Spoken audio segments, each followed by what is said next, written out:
우리 좌우로 한번 인사하겠습니다. 좌우로 가족이 안 이루어졌습니다. 당신이 나의 은혜입니다. 당신이 있음으로 해서 제가 행복하고 기쁩니다. 그런 의미를 담아서 우리 주변 여러분들이 나의 은혜임을 생각하고 늘 감사하며 살아갈 수 있기를 바랍니다. 오늘 삶 속의 은혜를 우리가 발견하고 누렸으면 좋겠다라는 제목으로 주제로 말씀을 나누려고 합니다. 오늘 본문에 보니까 어려운 상황 중에서도 하나님의 은혜가 분명히 자신에게 있음에도 불구하고 그것을 발견하거나 또 깨닫지 못하고 있는 한 여자가 등장하고 있는 것을 봅니다. 그녀는 바로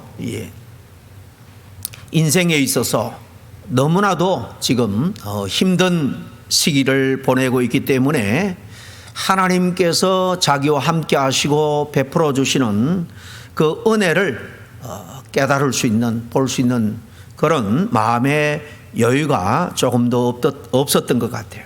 그래서 그녀는 괴로워하고 있음을 봅니다. 하지만 은혜는 분명히 그의 곁에 가득했습니다. 그의 인생에 하나님의 은혜가 늘 사실 함께하고 있었던 것입니다.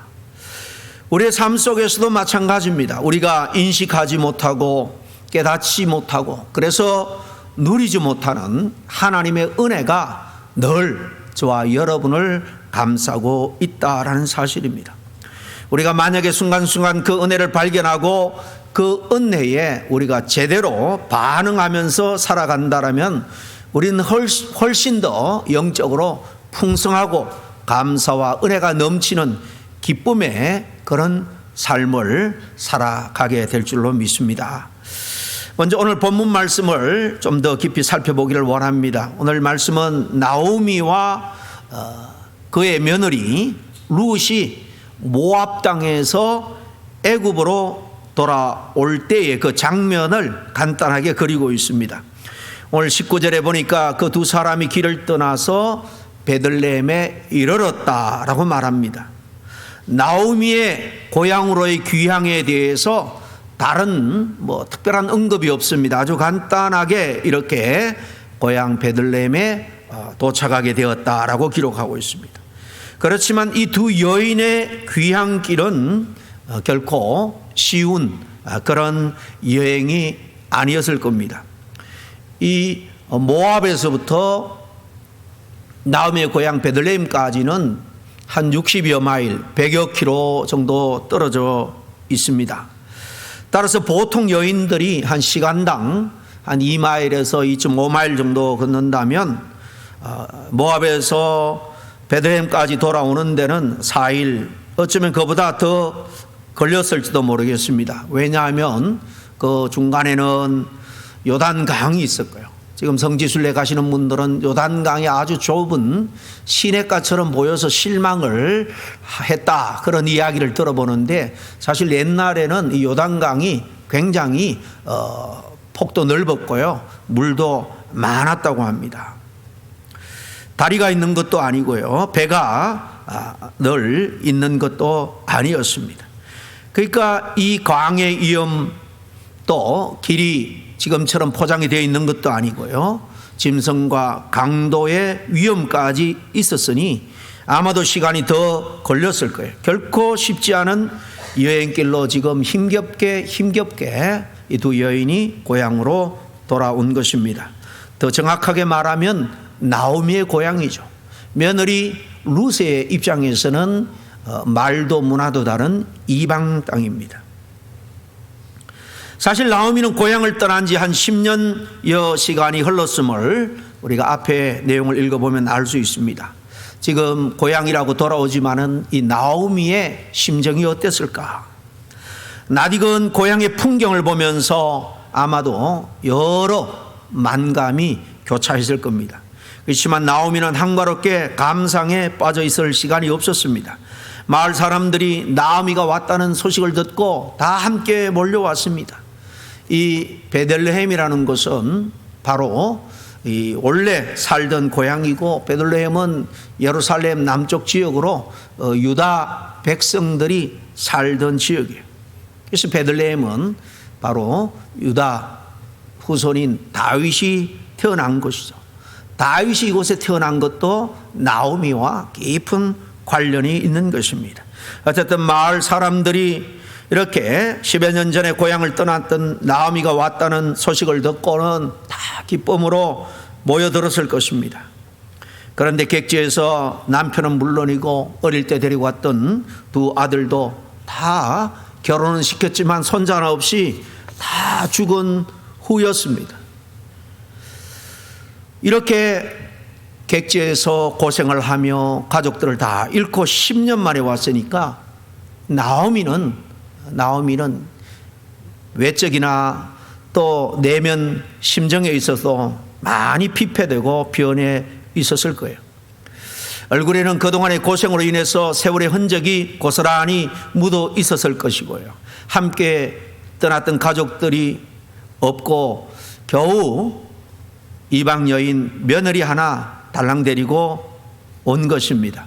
그러니 그녀를 알던 일가 친척들 다 마을 사람들인데요. 어쩌다 정말 이렇게 되었나, 참 안 됐다, 안타까운 마음과 더불어 동정의 눈초리로 보았을 겁니다. 사람들이 이 같은 반응에 대해서 나오미가 오늘 본문에 뭐라고 말합니까? 20절과 21절에 보니까 나오미가 이렇게 말합니다. 나오미가 그들에게 이르되 나를 나오미라 부르지 말고 나를 마라라 부르라. 이는 전능자가 나를 심히 괴롭게 하였음이라. 내가 풍족하게 나갔더니 여호와께서 내게 비어 돌아오게 하셨느니라. 여호와께서 나를 징벌하셨고 전능자가 나를 괴롭게 하셨거늘 너희가 어찌 나를 나오미라 부르냐. 그렇게 말합니다. 나오미는 자신의 이름을 더 이상 나오미라고 부르지 말라는 것입니다. 자신의 이름하고 지금 자신이 처한 처지가 너무나도 사실 어울리지 않는다, 그런 의미겠죠. 나오미라는 이름의 뜻은 부모님이 참 딸을 얻고 기쁜 마음으로 지어진 아주 좋은 이름입니다. 나오미라는 말은 기쁨, 즐거움, 환희 이런 뜻이 있습니다. 그런데 지금 나오미는 자기의 입장, 자기의 상태가 전혀 이름하고는 어울리지가 않죠. 그래서 이제 나를 나오미라 부르지 말라는 것입니다. 우리는 성경에서 이름을 바꿔 부르는 경우를 종종 볼 수 있습니다. 마치 그런 것처럼 나오미도 지금 이름을 바꾸고 있어요. 다만 여기서는 하나님이 이름을 바꾸는 것이 아니라 나오미 자신이 스스로 자기 이름을 바꾸고 있습니다. 그한 자기 형편이 정말 많은 고통으로 가득했기 때문에 이제 자신을 나오미라 부르지 말고 반대로 고통, 괴로움의 뜻이 있는 마라라 부르라는 것입니다. 출애굽의 이스라엘 백성들이 광야에서 물을 얻기를 원해서 겨우 발견한 물이 써서 먹을 수가 없었다라는 이야기를 잘 아시죠. 그래서 그곳 지명을 아주 괴로운 장소 마라라고 붙인 것을 압니다. 이 나오미가 나를 기쁨이라고 부르지 말고 고통이라고 괴로움이라고 부르라는 거예요. 그렇지만 성경에 보면 나오미는 그렇게 요청했지만은 성경은 단 한 번도 나오미를 마라라 칭한 적이 없습니다. 성경에서 나오미는 여전히 나오미로 나옵니다. 나오미는 스스로를 마라, 고통이라고 생각했는지 모르겠지만은 하나님은 여전히 그녀를 나오미로, 기쁨과 즐거움으로 부르고 있다는 사실입니다. 나오미는 이어서 자신을 마라라고 이름하는 이유에 대해서 말을 하죠. 21절에 보니까 내가 풍족하게 나갔더니 여호와께서 내게 비어 돌아오게 하셨느니라. 여호와께서 나를 징벌하셨고 전능자가 나를 괴롭게 하셨거늘 너희가 어찌 나를 나오미라 부르느냐라는 거예요. 전능자 되시는 하나님이 자기를 징벌했다는 것입니다. 자기를 괴롭게 했다는 겁니다. 그러면서 자신이 고향을 떠날 때는 이렇게 풍족하게 풍성하게 떠났는데 지금은 텅텅 빈 빈손으로 돌아왔다는 거죠. 이 말은 꼭 재산이 풍족하게 있었는데 지금은 다 사라지고 가난뱅이로 돌아왔다, 그런 의미보다는 떠날 때에는 남편도 있었고 두 생태 같은 아들들도 있었는데 지금은 그들이 다 일찍 죽고 나 혼자 혈혈단신이라는 거예요. 그래서 지금은 빈손이나 다를 바가 없다라고 말하고 있는 것입니다. 나오미는 자신의 인생을 이야기하면서 그 인생에 일어난 여러 가지 일들, 특별히 이 좋은 일들의 주체로서 여기 당한 고난과 고통, 안 좋은 일들의 주체로서 전능자 여호와 하나님을 거론하고 있습니다. 자신의 인생에 있는 괴로운 일이 그냥 우연히 일어나거나 아니면 이방에서 약탈을 당하거나 거짓된 신에 의해서 일어난 것이 아니라 내가 믿는 우리 민족의 하나님 여호와께서 그렇게 하셨다라고 고백합니다. 전능자의 주권적인 섭리 안에서 지난 모든 일들이 일어났다라고 사실 하나님 앞에 정직하게 고백하고 있는 거예요. 나오미는 또한 자신을 징벌하신 분을 여호와라고 말하고 있습니다. 여호와는 하나님과 사람 사이에 언약을 세우고 신실하신 하나님께서 반드시 그 언약을 지키신다. 신실하신 하나님의 속성, 피조물인 우리의 인간관계 속에서 신실함을 강조하는 하나님의 이름입니다. 그럼에도 불구하고 나오미는 적어도 이 모든 일의 주권자, 내 인생을 이렇게 힘들고 어려운 구렁텅이로 인도하시는 분은 여호와 하나님이시다, 이렇게 놀랍게 고백하고 있습니다. 이제 마지막 22절을 보겠습니다. 나오미가 모압 지방에서 그의 며느리 모압 여인 룻과 함께 돌아왔는데 그들이 보리 추수 시작할 때에 베들레헴에 이르렀더라 그랬습니다. 22절은 1장의 마지막 절입니다. 이 22절은 사실 1장의 어두운 내용의 마지막이면서 동시에 이제 새로운 국면으로 접어드는 2장의 서두이기도 합니다. 지금 나오미는 마라와 같은 인생이지만 그래도 자신을 믿고 이방 땅인 이 베들레헴까지 쫓아온 며느리 룻이 있습니다. 그리고 그때는 추수할 것이 들판에 누렇게 물결로 일렁이고 있는 그런 장면이 풍성한 결실의 계절이 펼쳐지고 있습니다. 그런 것을 볼 때 뭔가 앞으로 이 두 사람이 일어날 소망적인 분위기를 조금이나마 우리는 느낄 수가 있는 거예요. 1장은 고난으로 가득한 인생처럼 보였지만은 이렇게 소망의 향기를 물씬 풍기고 있는 것을 볼 수가 있는 겁니다. 그럼 나오미가 그랬던 것처럼 우리가 인생을 살아가면서 인식하지 못하고 자주 놓쳐버리고 마는 하나님의 은혜가 없을까 하는 것입니다. 이 시간에 우리가 우리의 인생에서 일상 가운데 놓치고 있는 은혜에 대해서 우리가 함께 생각을 해보고 그 은혜를 우리가 영적으로 깨어나서 그것을 인식하고 깨닫고 그리고 삶 가운데 누리며 살아갈 수 있기를 간절히 축원합니다. 그러면 나오미의 예를 통해서 우리가 인생에서 우리 일상 가운데 찾아야 될 은혜란 뭘까요? 첫째는요, 구약시대의 하나님의 선민 나오미에게 그랬던 것처럼 신약시대에 믿는 우리들 하나님의 자녀들을 하나님께서는 일상 가운데 늘 돌보아 주신다는 것입니다. 일상적인 돌봄의 은혜를 우리는 놓치고 살 때가 너무나 많은 거예요. 나오미는 자신의 며느리와 함께 모압에서 고향 베들레헴으로 돌아오게 되죠. 그 가정에서 보면 뭔가 이 며느리와 함께 오는 데 있어서 특별한 것이 지금 잘 보이지 않습니다. 그러나 깊이 그리고 곰곰이 생각해 보면 특별한 것이 그들에게 없는 것이 오히려 은혜라는 사실이에요. 이 두인의 여행길에 대해서 이미 제가 말씀을 드렸습니다. 지금 오늘 우리의 시대는 여행하기 참으로 좋은 시대죠. 인터넷을 통해서 미리 여행지도요, 인공위성 지도로 볼 수도 있습니다.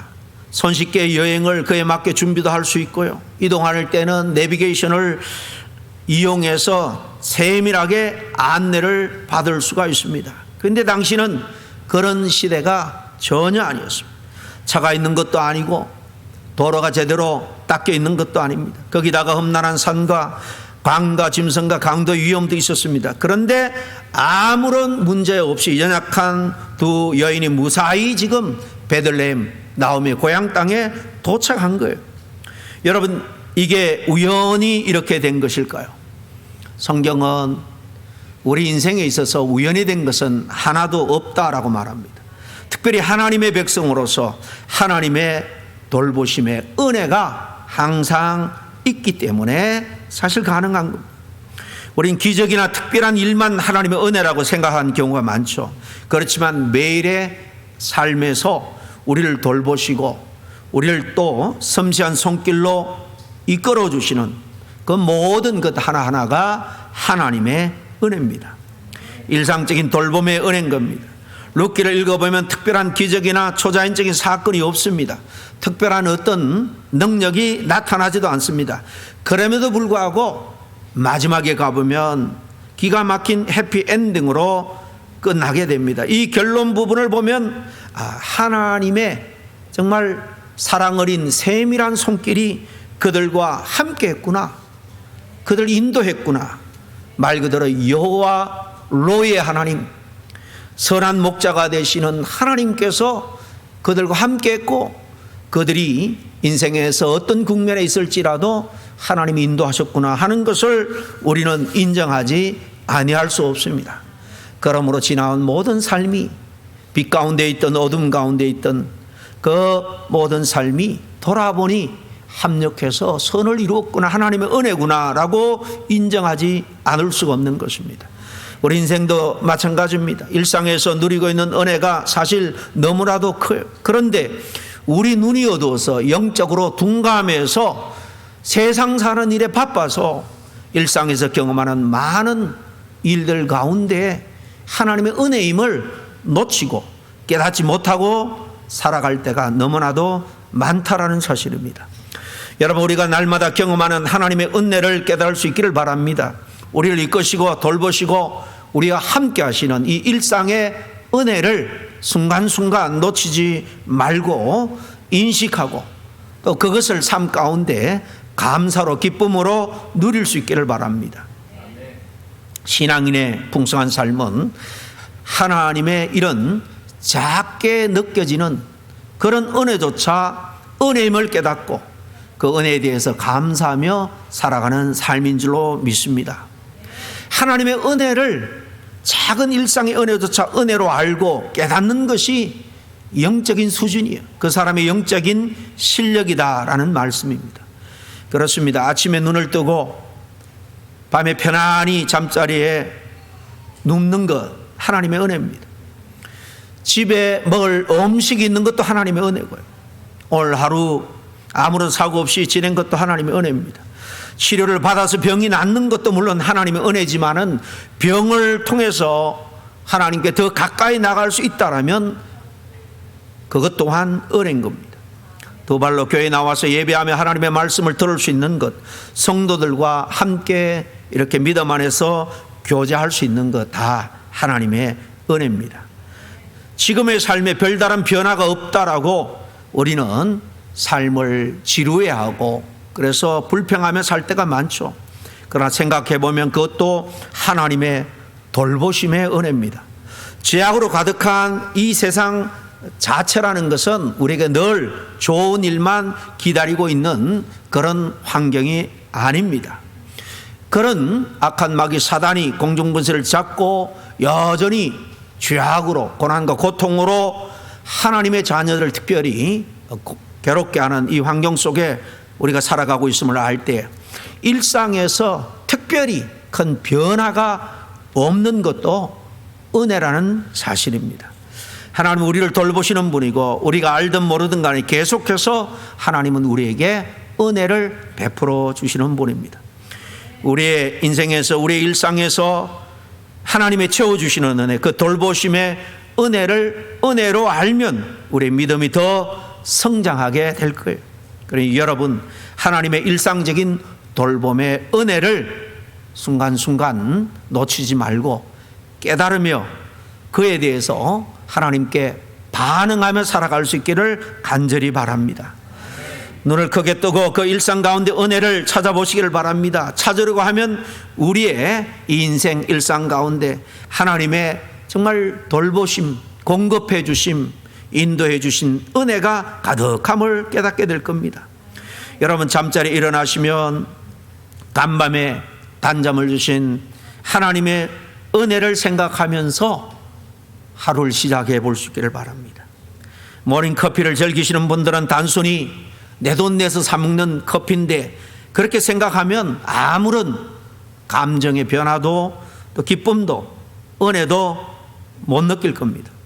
향기로운 커피 한 잔이 내게 작은 기쁨을 주기까지 하나님께서 커피 나무를 키우기 위해 물과 태양빛을 주셨습니다. 또 농부는 커피를 결실하기 위해서 여름 내내 땀을 흘리면서 수십 번도 아니면 100번도 더 추수를 위해서 손을 대며 일했을 겁니다. 그게 다가 아니죠. 원두를 수확해서 적당하게 로스팅하고 우리 손에 제품으로 들어오기까지 유통해도 수많은 일꾼들의 손이 개입했고 운송수단이 동원됐습니다. 무엇을 먹든지 무엇을 사용하든지 차분하게 곰곰하게 생각을 해보면 하나님의 은혜가 아닌 것이 하나도 없다라는 사실입니다. 문제는 내 생각과 내 영혼이 무감각해져 있는 게 문제입니다. 처럼 우리가 인생에서 제일 먼저 찾아야 될, 회복해야 될 은혜는 일상의 돌봄의 은혜다라는 말씀입니다. 두 번째로 우리의 인생에 있어서 일상 가운데 찾아야 될 은혜는 사람의 은혜입니다. 하나님이 우리에게 허락하신 우리 곁에 있는 사람들이 은혜다라는 말씀입니다. 나오미는 지금 친척들이 나와서 물을 때 나를 나오미라 부르지 말라, 괴로움이라 고통이라 부르라는 거예요. 왜냐하면 내가 지금 빈손으로 텅텅 비어 돌아왔다는 거예요. 함께 했던 남편과 두 아들, 생태 같은 아들 다 죽어 아무것도 없다는 겁니다. 그런데 어떻게 생각해 보면 나오미는 사실 거짓말을 하고 있는 거예요. 의도적으로 한 건 아니지만은 그 고백이 사실이 아니라는 것입니다. 나오미는 지금 그것을 인식하지도 못하고 보지도 못하지만 사실 그에게는 아무것도 없는 게 아니죠. 그녀에게는 알고 보면 정말 복덩이 룻 며느리가 있었습니다. 21절 22절을 다시 봅시다. 내가 풍족하게 나갔더니 여호와께서 내게 비어 돌아오게 하셨느니라. 여호와께서 나를 징벌하셨고 전농자가 나를 괴롭게 하셨거늘 너희가 어찌 나를 나오미라 부르느냐 하니라. 나오미가 모압 지방에서 그의 며느리 모압 여인 룻과 함께 돌아왔는데 그들이 보리 추수 시작할 때에 베들레헴에 이르렀더라 그랬습니다. 여기 21절에 나오미는 나는 빈털터리가 되어서 돌아왔다라고 말합니다. 그런데 그 다음 22절에 보면 룻기를 기록한 저자는 마치 그 나오미의 그 말을 수정이라도 해 줄 듯이 나오미가 며느리 룻과 함께 있었다라고 분명히 우리에게 알려줍니다. 나오미가 모압 지방에서 그의 며느리 모압 여인 룻과 함께 돌아왔는데 나오미는 비어 돌아왔다고 아무것도 없다고 생각했지만 그렇게 그가 고백했지만 그러나 룻이라는 커다란 정말 은혜가 있었음을 저자는 우리에게 알려줍니다. 룻이라는 커다란 은혜가 그의 곁에 있었지만은 그는 정작 은혜로 인지하지 못하고 있었습니다. 나오미에게 룻은 하나님께서 허락하신 선물이었습니다. 나오미는 그때는 단지 그것을 알아채지 못했을 뿐이죠.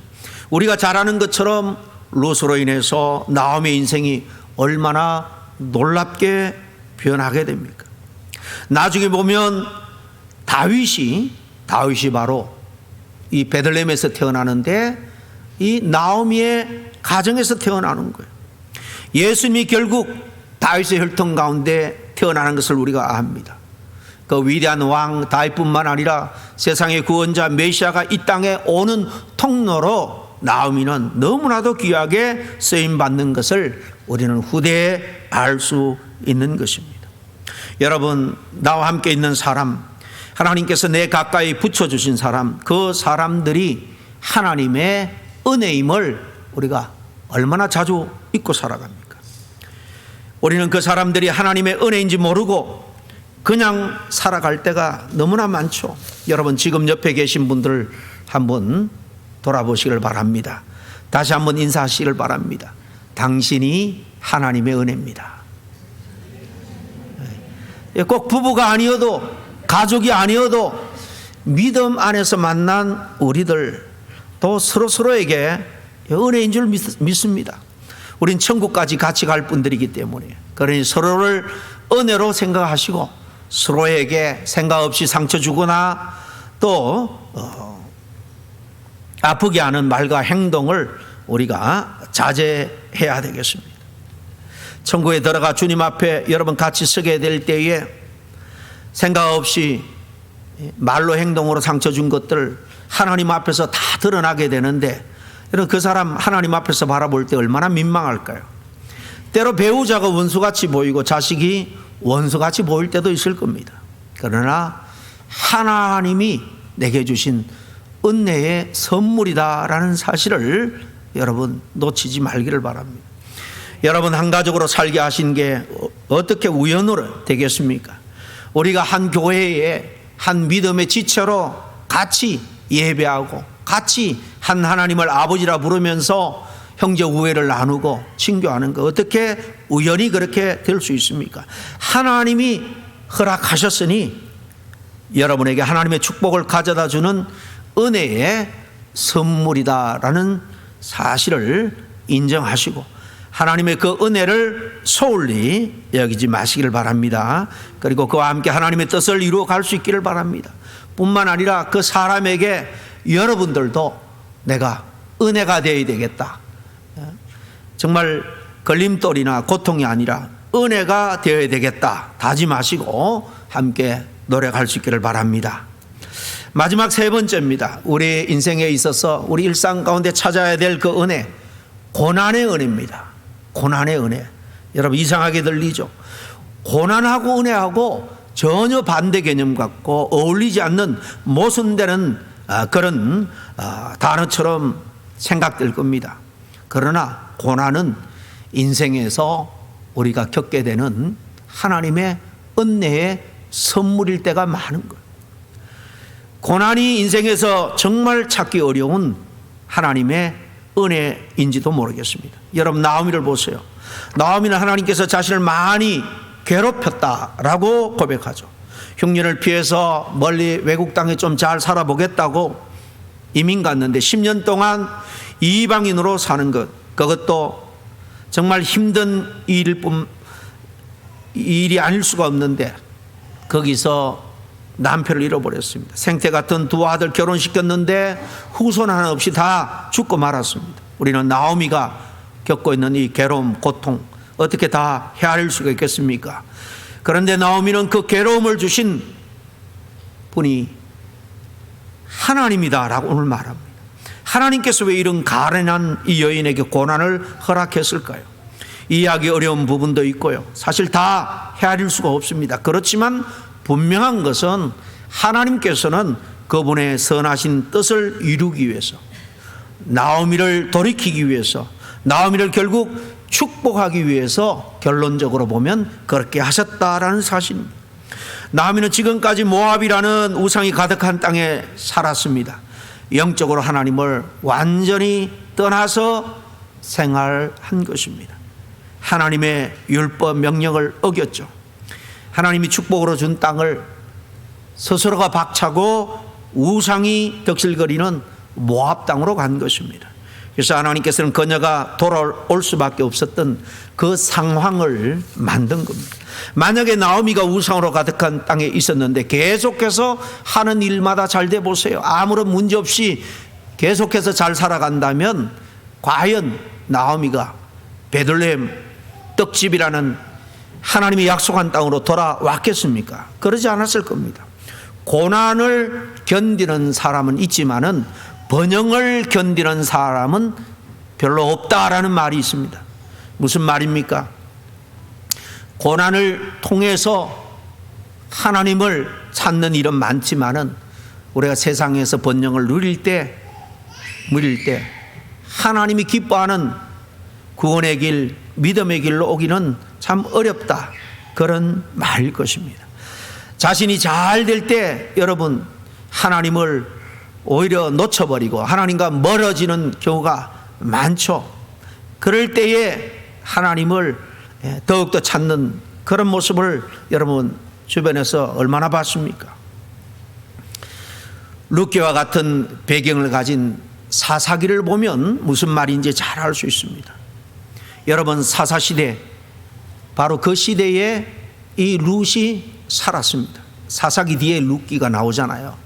여러분 400년이 넘는 애굽의 종살이에 그들이 하나님 앞에 탄식하며 간구할 때에 조상 아브라함, 이삭, 야곱에게 약속하셨던 그들이 거할 땅을 하나님이 모세를 통해서 허락했습니다. 모세의 대를 이은 여호수아 때에 젖과 꿀이 흐르는 그 가나안 땅을 차지해서 살게 한 거예요.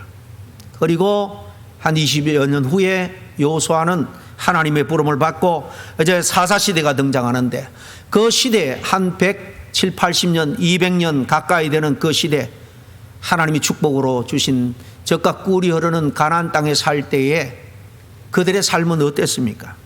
사사기 끝물에 보면 한마디로 이렇게 말합니다. 그들은 자기 소견에 옳은 대로 살았다는 거예요. 무슨 말인가? 하나님의 뜻, 하나님의 인도하심, 하나님의 은혜 다 무시하고 제 마음대로 살았다는 거예요.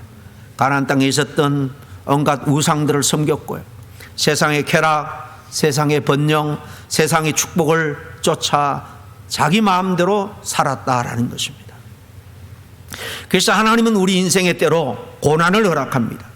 하나님의 이 괴롭힘은 돌이킴을 위한 부르심이고 회복을 위한 은혜인 셈이에요. 그래서 은혜하는 말로 고난은 변장한 축복인 겁니다. 그럼 나오미가 이 고난을 은혜로 생각했을까요? 그의 고백을 볼 때 전혀 그렇지 않았던 것 같아요. 우리도 마찬가지입니다. 삶에 어려움이 있으면 원망하기 쉽죠. 그것을 은혜로 보기란 쉽지가 않습니다. 그런데 한번 생각해 보기를 바랍니다. 우리가 지금 잘못된 길로 가고 있는데, 우리가 계속해서 하나님을 떠나 있는데, 그런데 하나님 일마다 다 잘 됩니다. 모든 일이 잘 풀립니다. 정말 나는 복 받아서 은혜다 라고 생각하겠지만은, 하나님의 통치함 안에 살아가는 우리 인생들이라고 생각해 본다면 여러분, 그건 은혜가 아닙니다. 돌이킬 수 있도록 하나님께서 우리에게 손을 대는 것이 은혜인 줄로 믿습니다. 물론 솔직히 두렵습니다. 하나님이 나에게 고난을 허락한다는 것이 사실 그렇습니다.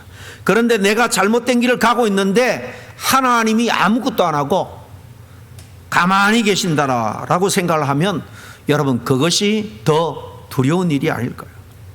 여러분, 하나님께서 우리의 인생을 주관하고 계신다고 믿는 줄로 압니다. 하나님 우리를 사랑하는 자녀로 대하심을 우리는 믿습니다. 그래서 때에 따라 바른 길로 인도하기 위해서 고난이라는 회초리를 사용하심을 우리는 알아야 됩니다. 그리고 우리가 그 고난의 이유를, 그 뜻을 당장은 다 알지 못할 때도 있지만 하나님은 뜻없는 고난을 우리에게 주시는 분이 아니라는 겁니다. 모든 고난에는 하나님의 선한 뜻이 있습니다. 이제 부흥회가 2주 앞으로 다가왔습니다. 말씀드린 것처럼 여러분, 이것은 우리가 1년 전부터 계획하고 기도하며 준비한, 장로님이 기도한 것처럼 천국 잔치예요.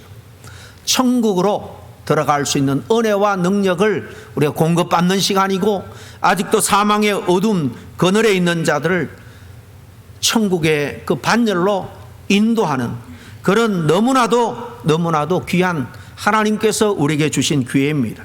그래서 태신자 카드도 나눠드리고, 가족들 또 옛날에 같이 신앙생활을 하지만은 오랫동안 주님을 떠났던 사람들, 아니면 한 번도 복음을 듣지 못한 사람들, 아직도 우리 주변에 많음을 우리가 잘 아는데 그들을 한 사람이라도 천국 잔치로 초대하자는 겁니다. 여러분, 전도하는 일이 얼마나 어렵습니까? 쉽지 않아요. 제가 우리 남자반 우리 커피 브레이크 성경 쉐어링 모임을 만들기 위해서 어저께 지난 또 토요일 두 주에 걸쳐서 교육을 받았습니다. 강사 때는 여자 집사님인데요, 아주 오랫동안 이 커피 브레이크를 통해서 많은 이들을 전도했더라고요. 그런데 그분이 이 커피 브레이크의 목적은 영혼을 구원하고 참된 생명의 말씀 안에서 양육하는 것이 목적입니다. 은혜를 같이 나누고 신앙적으로 성장하는 것도 하나지만은 궁극적으로 영혼 구원입니다. 그런데 자기 경험을 이야기를 하더라고요. 예전에 한참 은혜 받고 교회에서 또 직분자로 또 커피 브레이커 인도자로 섬기면서 너무나도 바쁠 때에 자기 친한 사람의 가족이 수영을 하다가 그만 빠져서 거의 중환자실에서 오래 있게 되었다고 합니다. 오랫동안 숨을 못 쉬어가지고 뇌 손상을 입은 거죠. 그런데 신방 가야지, 한번 가서 기도해야지, 그렇게 생각을 했지만은 그냥 이런저런 일이 바빠서 2주간 3주간을 미루고 생각이 나서 그분에게 한번 가고 싶다고. 그런데 불행하게도 시간이 지나면서 거의 의식을 잃어버리고 코마 상태에 있었기 때문에 가서 기도를 해주고 복음을 전하고 싶은데 할 수가 없는 거예요. 기회를 잃었다라고 생각을 하고는 그가 참으로 오랫동안 눈물을 흘리면서 회개를 했다는 것입니다. 하나님께서 그 영혼을 위해서 기도하고 복음을 전하라라는 마음을 주었는데 세상 일이 바빠서 또 교회 일을 한답시고 가장 중요한 영혼 구하는 일을 미루다가 말씀을 전하고 싶어도 그가 들을 수 없는 상황에서 고통받다가 결국 열흘인가 얼마 있다가 명을 달리했다. 안타까운 간증을 하더라고요. 전도하는 일이 쉽지 않습니다. 여러분, 힘써서 우리가 전도해야 한 영을 얻을까 말까 합니다. 어떻게 보면 우리에게 힘든 사명을 주신 거예요. 그러나 그것을 은혜로 생각하고 섬길 때에 우리 가족이, 내 이웃이, 친구가 구원을 얻는 것입니다. 제가 전도용으로 음료수를 미리 많이 구비해 놨습니다. 목사님 그냥 가기 그런데, 그러는 분들은 제가 전도용, 신방용이지만 전도용으로 제가 공급을 하겠습니다. 그래서 이번에 정말 세상에서는 즐겁게 만나지만은 정말 그 영혼을 생각할 때에 하나님의 구원이 절대적으로 필요한 분이다 라는 사실을 하나님께서 내 마음 가운데 깨닫게 해주신다면 항상 때가 있는 것이 아니라는 사실을 기억하고 전도의 기회로 삼을 수 있기를 바랍니다.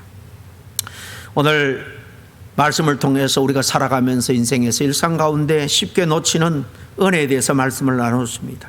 우리가 일상에서 경험하는 돌보심의 은혜, 우리 곁에 있는 또 사람들이 하나님의 은혜라는 사실, 때로는 우리에게 주시는 부담, 고난이 은혜라는 사실입니다.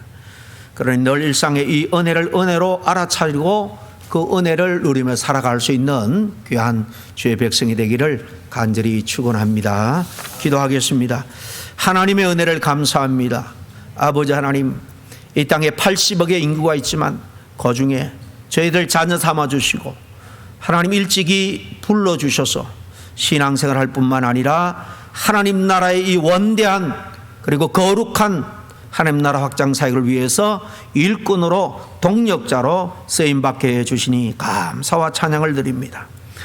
여호와 로의 하나님 나와 함께 하시고 인도하시는 그 일상의 은혜를 늘 영적으로 민감하게 깨닫고 반응하며 살아갈 수 있는 풍성한 신앙생활이 되게 하여 주시옵소서. 우리에게 은혜로 주신 가족들, 믿음의 교우들, 이웃들 하나님 더욱더 은혜로 여기며 섬기게 하여 주시옵소서. 특별히 우리가 당하는 고난조차도 하나님의 깊은 영적인 메시지가 있음을 알고 깨닫는 은혜를 허락해 주시옵소서. 감사하고 예수님 이름으로 기도하옵나이다. 아멘.